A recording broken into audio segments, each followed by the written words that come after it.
Hey everyone, and welcome to Almost Cancelled. I am Peter, that is Connor, and we are going to talk about Scream Queens Season 2, Episode 5. It's called Chanel Pour Homme-icide. Full spoilers for the episode, as always. It's been like a month since we had an episode of this. It's weird.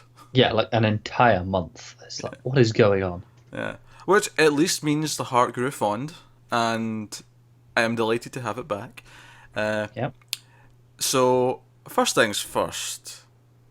Denise might not actually be dead forever because they've put her in a cryogenics chamber which they've built in the basement of the hospital. Yes, until they can find a cure for being electrocuted. They have cured stranger things on this show so far. I mean, sure. But, that said, this show is outright ridiculous. And of course, if they want to bring her back, they'll bring her back. Yeah, which is fine. Perfectly okay It's with me. fine, as long as they give me a way to get Chad back as well. Yeah. Or at the very least, bring her back so she can keep telling the stories of all the role playing sessions. Exactly. I And we need get something. those flashbacks. So no. So a couple of key plot lines in this one. I think the first thing I want to talk about is the introduction of Chanel's numbers. Stay with me here. 7, 8, 9, 10, and 11. And whatever they were calling Tristan. It was like Chanel Poor Hom. per home. Yeah, I think so. As in per home? Yeah. But they were saying it like that, like really, like that. Oh, I'm right, sure they okay. were. Alright. I feel like this is a word we're not familiar with, and that's why we're not quite. Probably. But I'm Yeah. sure that's how they were saying it in the episode. Okay. That's probably why I was struggling with it. So, well, his name's Tristan. So we get patients who become Chanels, as well as a stalker who, whilst the Chanels were in prison and their case was high profile, was writing lesbian Chanel fanfiction, Yes. which initially made me think he would be some sort of pervert, but it turned out he was a gay guy, which is perhaps weirder, perhaps more bizarre than I was expecting. Yeah, probably. Not that he lived very long. He's already a goner. Chanel number 7 was supposed to be the or sorry, Chanel number 8. So see, there's too many Chanels now. I'm try to keep track of them all. Sorry, I just looked up what pour homme means. Okay, go It's on. something they use in perfume terms, and it means for men. So he's Ah, Chanel for men. that's actually quite good. That's quite That is witty. clever, isn't it? See, this is something we knew. We'd know if we had any sort of knowledge of perfume or anything like that. Yeah, yes, yeah. Straight over our heads, that one. Yeah. But I appreciate it anyway because it is clever. That is actually quite good. Yeah, I'm glad you looked that up. The angry comments would have been calling us idiots. Yeah, Had they we probably not. still will because Yeah, they'll have done it probably. by the time before we'd got there.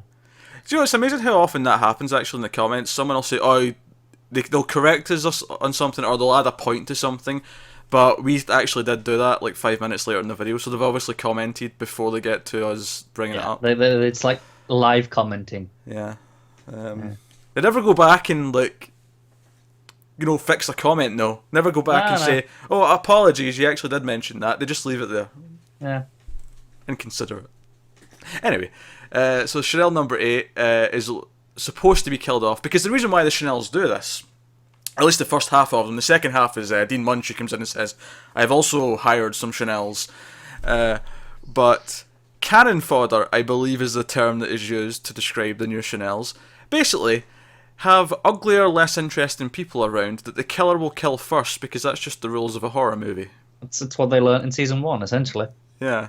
Yeah. Which, by the way, that entire scene of Chanel number 1 and 3, like cleaning the bedpans and being handed the catheters and Chanel number 3 being asked to go and get a semen sample from a coma patient.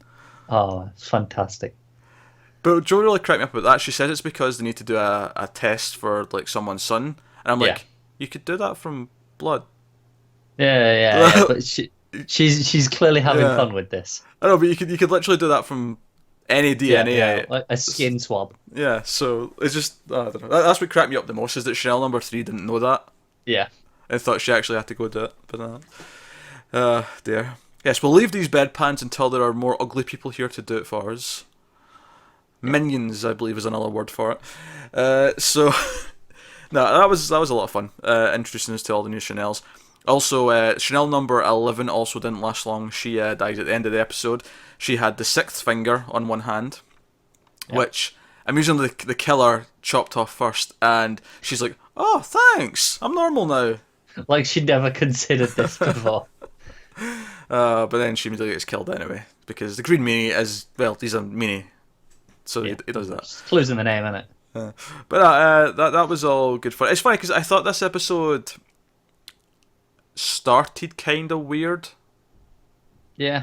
Like, weird's not the right word. Just kind of slow, I guess. Like, I feel like it wasn't really firing all cylinders until they started bringing in the new Chanels, and I honestly think part of the problem was it picked up so directly after the end of the last one, and that was a month ago.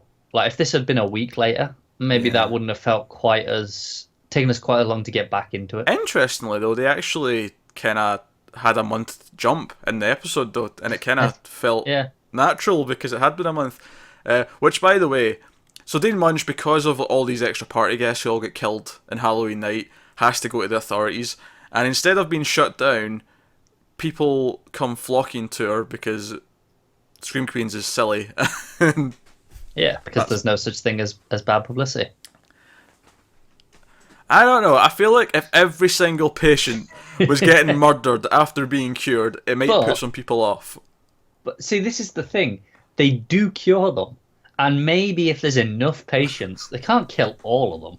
So, odds, the more patients there are, the better your odds of surviving actually are. Actually, now that I think about it, maybe she didn't actually tell the authorities about the earlier murders, because she did cover those up, and if she told them that she dumped the bodies, that would be her in trouble. That would be bad. Yeah. So technically speaking, all the people who are coming now know is that there was a massacre on Halloween. And that doesn't necessarily correlate to patients being killed. So, actually, now that I've thought about it, fair enough. I argued yourself out of that one. I did, yeah. Fair enough, Scream Queens. Fair enough. You're still ridiculous, but fair enough. Yeah. This was the same episode as a woman being cryogenically frozen. Yes. To wait for a cure for being electrocuted. Exactly.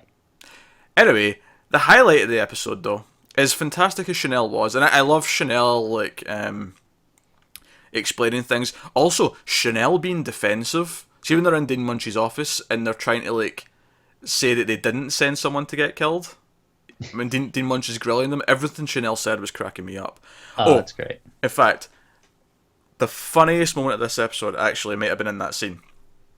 When Dean Munch introduces the new Chanels, 8 through 11, or no, sorry, 9 through 11, and look at you checking the math. I'm trying to think. Yeah. We already had 7 and 8.